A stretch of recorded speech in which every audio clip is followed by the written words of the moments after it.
Yeah. I probably should have made this upgrade a very, very long time ago. What is going on, you guys, and welcome back to the channel. In today's video, I'm going to be installing and unboxing the Dasaita G13 head unit. For those of you who are pre-2020 Tacoma like myself, you did not get blessed with Android Auto or Apple CarPlay. And to be honest, it's not something that I've felt like I've been missing out on a bunch because I drive my wife's 2019 RAV4. Coincidentally, both 2019 models, hers has Apple CarPlay, mine does not. And so I get a taste of Apple CarPlay here and there. And then when I'm in the Tacoma, it's a little bit more, analog. I personally don't have any issues with the stock head unit. In fact, I feel like it matches the kind of third gen very nicely. It has these big knobs, kind of more analog display. It's not necessarily up to date, but that kind of goes in tandem with the gauges. There's still analog gauges. There's no screen present inside this truck. So I think for the most part, I'm looking for a very subtle OEM plus upgrade without really destroying the overall feel of the interior. So hopefully that's the result we get. But I have finally got my hands on one of these new Apple CarPlay head units from Dasaita. This model is the G13, and today I'm going to be unboxing and installing, giving you guys my honest thoughts on the ease of install, my thoughts on the fit and finish, kind of just overall how I feel about the install, because like I said, I really like keeping things as OEM as possible. So see if we can do that with this head unit. And honestly, I think this specific head unit is going to give a really OEM plus look to the inside of the truck from an optic standpoint, just looking at the unit outside of the box before we've even installed it. And by the end of this video, you'll have my thoughts on the install and the product as well. Let's get into the video.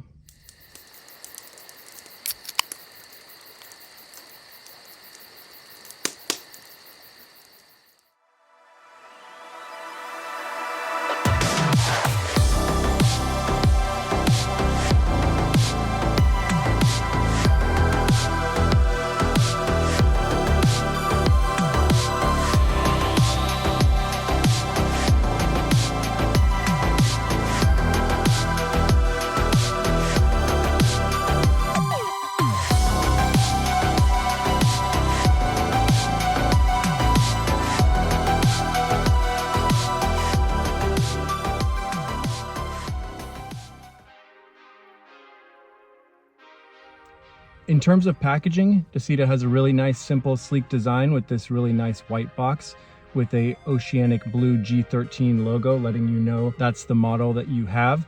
This specific model happens to be, I believe, the 9 or 10-inch display model. Once you get through the top packaging, you have really nice instructions and how-to guides, both of which are very detailed, and from what I can tell, it's going to be a breeze to install. Once you get past the instructions, you have 2 bags of both accessory wiring and wiring that is specific to your truck. So I was sent specific modules for the 2019 model that did not come with Apple CarPlay, nor is it the premium JBL package. Once you get through that, you also have some small plastic pry tools, things that can help make the install a little bit easier, which is always nice and welcome. I like to be able to collect these kind of plastic trim pieces, plastic pry tools over the years because they're always nice to have. And then we have the actual displayed unit itself. It's a very minimalist unit. Again, I'm used to having a smaller display with some buttons and some touch pads on the side like many of the Tacomas of the 3rd generation have.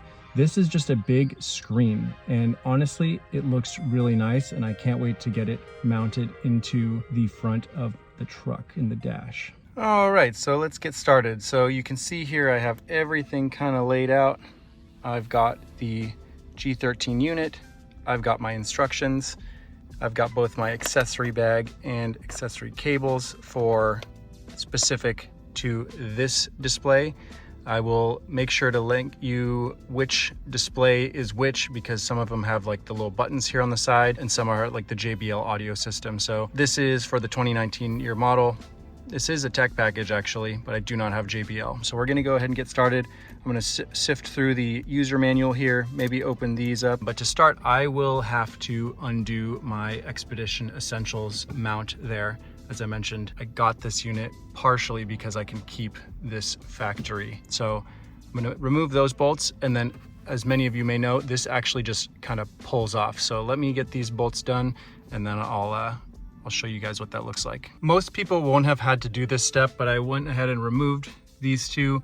If you have any type of Expedition Essentials mounts or any type of other mounts, likelihood is that it's tapped into the actual bezel behind the radio. So you'll need to make sure you remember, however long it was ago that you installed these, to remove those bolts. I placed my bolts just right down here for safekeeping. And then you can see here, this kind of just starts to, sorry about that, my camera kind of cut out. But what I was saying is you can just pull this back and this whole bezel begins to move out. So I'm just gonna slowly work my way around and then into this section back here and make sure we remove that super gently. So you can see here, I got the bezel removed super easily. All it is being held on by these little red clips all the way around. It wasn't even that hard. You won't even have to use that much force or muscle. It should come apart pretty easily. But now we can see the unit, and we have these 4 bolts here that are going to need to be removed from the factory head unit. And then I'm just gonna kind of clean things up a little bit. I got some dog hair that's been tucked away behind the Expedition Essentials mount. And yeah, I think for the most part, with the exception of maybe having to make some modifications to the bracket for the Expedition Essentials mount, I should be in pretty good shape. But again, my solution that I was looking for was an OEM Plus unit that was a direct drop-in, and I could use everything else that I already had without having to replace the whole dash piece. So let me get to removing these 4 10mm bolts on each side, and the radio should drop right out. All right, to start this install, I'm going to be using a 10mm socket and a small extension, as well as a small ratchet if I need it. I've already removed one of the bolts here, and I'm finding that these are actually fairly loose, all things considered. So I just kind of give it a little bit, and then I can kind of get the rest of it out by hand. But I'm not going to bore you with just removing all these bolts on video, so I will get a few of them out, and then I'll get ready to pull out this OEM radio. So I have the unit kind of just sitting here on the shifter just to give it a little bit of leverage, but you can see here are all the different plugs. I believe most of which I'm going to be unplugging this one and a few others. It'll be 1, 2, and 3. Obviously the larger one is the control module, and I believe 1 or 2 of these, I'm going to take both of these out, but 1 or 2 of them is going to be for the reverse camera. To my knowledge, there's a bunch of wires that kind of piggyback from the unit back into the unit. I believe that's for some sort of Toyota internal navigation, so I'm not going to remove those at all. But for the most part, these should be fairly easy to unclip. You just begin to kind of unclip them in this manner, and they can only go one way back in on the new unit. So just take your time, don't break anything, and make sure that if you are trying to pay attention, you know which ones are which. So I'm gonna get the rest of these kind of unplugged. I'm gonna flip the unit back towards myself, and then I'll show you guys what we're working with. So you can see here the unit is in my lap. Excuse me if the audio is much louder. I'm having to kind of hold this back a little bit, but as I mentioned, these 3 wires are kind of piggybacked off of each other back into the unit. Again, I think that's for navigation. Everything else, this I believe was the antenna. I unplugged these 2. I had a little bit of a harder time with these front ones that were for the control module. And then we have these 2 over here, one of which being the backup camera. That's going to be one of the big things that we test today once we get this installed. But overall, super easy. Now the only thing that we need to do is remove these brackets on the side. They are labeled right and left. This is RA, I think that's for right. And so I'm going to remove those using a Phillips head and then mount them to the unit itself, the new one.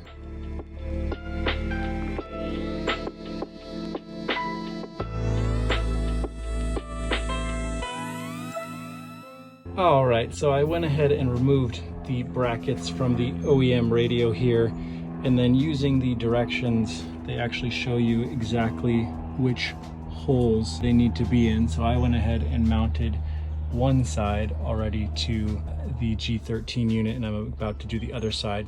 Be careful not to lose these bolts like I did. I dropped one and it's somewhere in there. You can see it. I'm gonna have to figure out how to get that out, but we're making progress.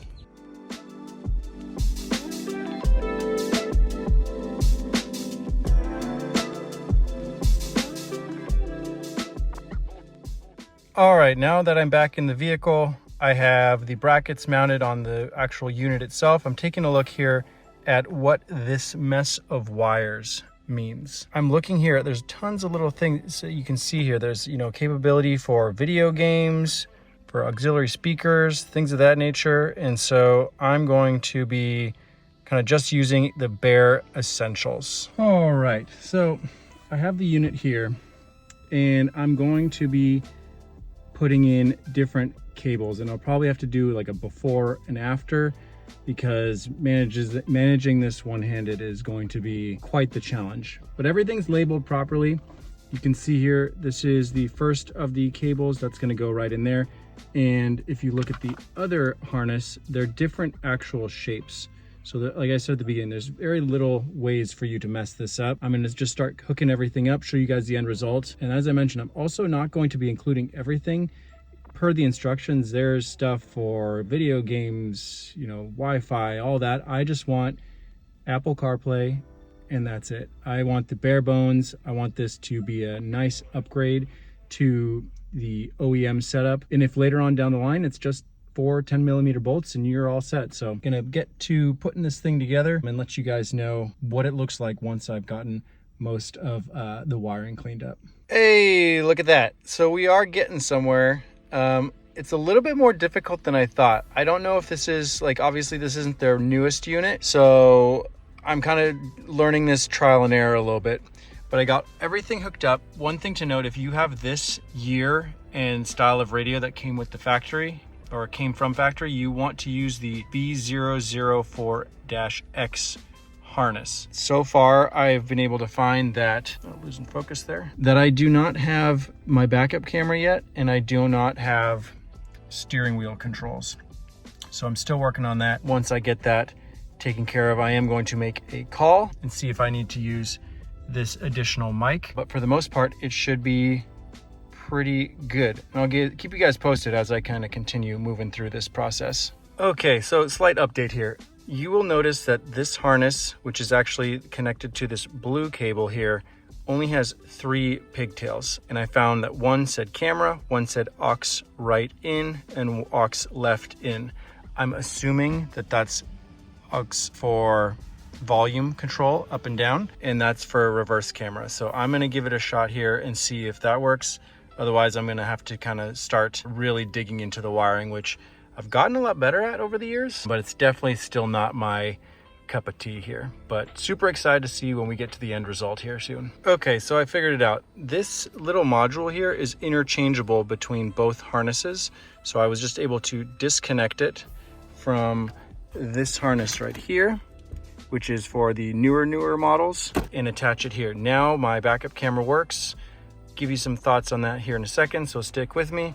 And I was able to get the steering wheel controls to work. So all positive on that front. Last thing, like I said, that I have to do is make a phone call and make sure that the audio is okay. So I was able to get a good reading on a phone call. My old head unit, I was getting some buzzing on the receiving end from other people that I was making calls with. And so I'd always have to enter speaker mode on my phone, and that was never fun. So you see the units here kind of just dangling. I'm gonna make sure I'm not crimping any wires before I actually plug this back in, or excuse me, bolt it back up. I'm gonna get the bezel put back on there, and then kind of you guys can do a live in-depth walkthrough of all the settings, because I'm gonna learn at the same time that you guys all are. Little update worth mentioning.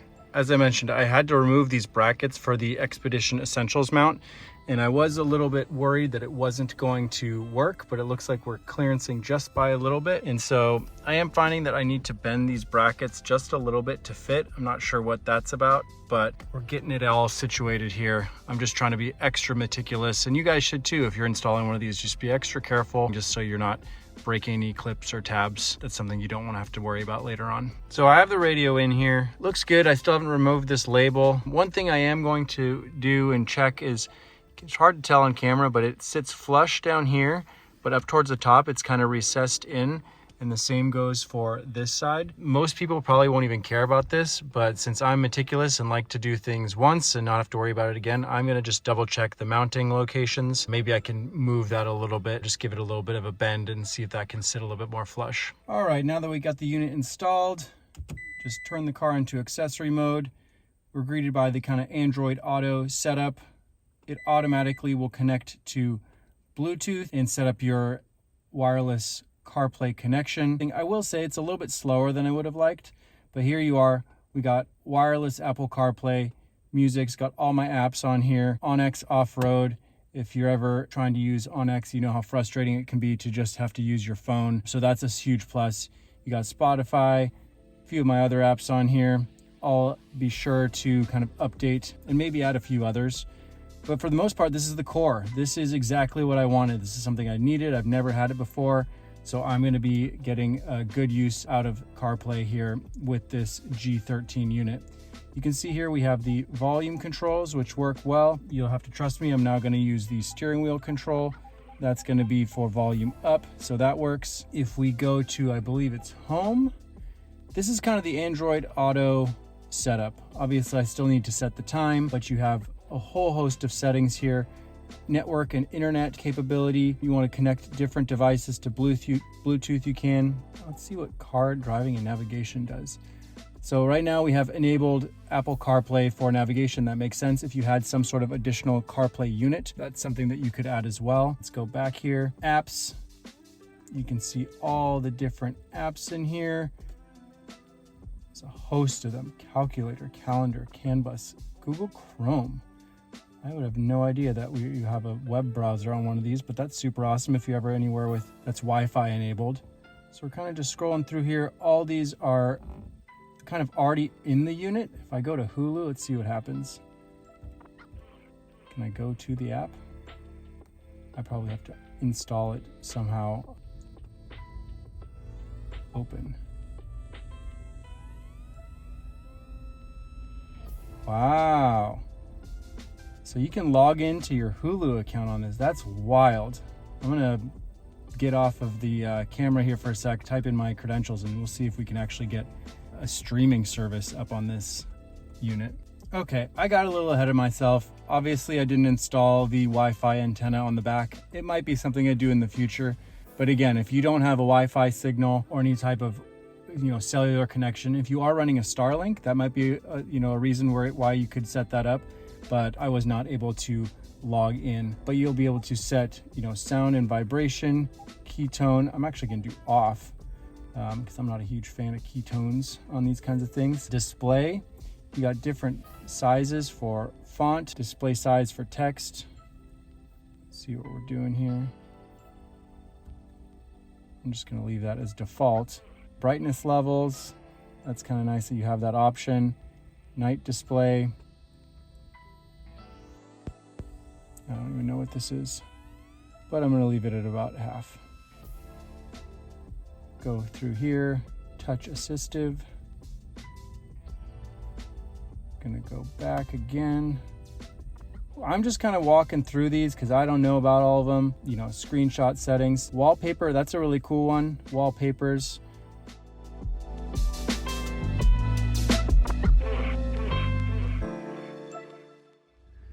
All right, sorry about that. I'm jumping around a lot, but that's just because I'm so intrigued and interested in what we're kind of seeing here. So I was kind of going through the amplifier settings. I mean, there is so much customization that you have with this unit, and there's just so many different options. Here you can see the equalizer here. So if you're at the home screen, you don't go into CarPlay, you just come into amplifier. You got everything from equalizer settings, rock, pop, jazz, classic. I'm just going to leave mine on custom, I believe is the last one. You will notice that the touchscreen is a little, there we go, flat. It's a little iffy. I'm going to see if there's a sensitivity option so I can bump up the sensitivity so it's a little bit more easier. But yeah, you got volume controls, different levels of, tremble, bass, all that. You want to customize, you know, which areas of the vehicle, driver specific, passenger specific, who gets like the best audio based on the head unit's capability. You can do that. Frequency, there's just so much in this category. So that's why I was kind of there. You have your Bluetooth settings, of course. I haven't really toyed with these too much. I do have the radio option here. The radio setting is, I'm trying to figure out because I'm still one of those people who does listen to the radio, so I want to make sure I have my presets saved, but that's, you know, an option that you have here. Again, as I mentioned, there's the wallpaper option. You got system settings here at the bottom. I'm gonna have to come in here and update, you know, language, date, time, all those, because right now it's set for China Standard Time, not here in the United States. But yeah, overall, I think my impressions on this are it did exactly what I wanted it to do. It's giving me the functionality to run Apple CarPlay. And for the most part, it looks fairly OEM. I got to keep my OEM bezel on here, which I will say is popping off here and there, but I'm gonna make sure that we get to a point where it's sturdy. Turn things on and off very easily. I'm going to have to also get used to not having knobs there anymore because that's something that I've always been used to, but volume controls and everything work. Last thing I did want to show is the backup camera.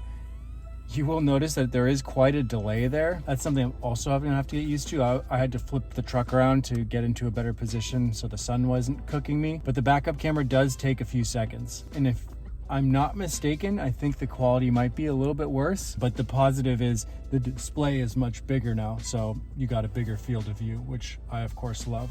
But you throw it back in park, 2-second delay-ish, and you're back to your main screen.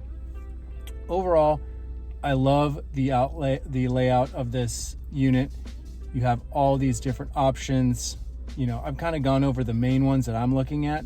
Contacts, you know, gallery.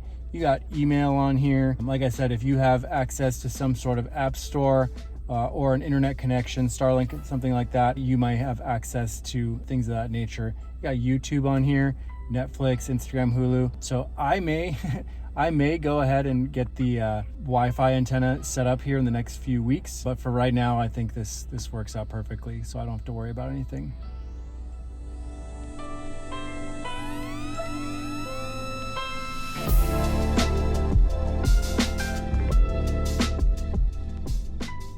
There we have it, you guys. So that was my full unboxing, install, troubleshooting, trying to get everything to work of the Dasaita G13 head unit with wireless Apple CarPlay and Android Auto. This install is very straightforward. I don't think that anyone who is as meticulous as me or isn't as meticulous as me will have any problems.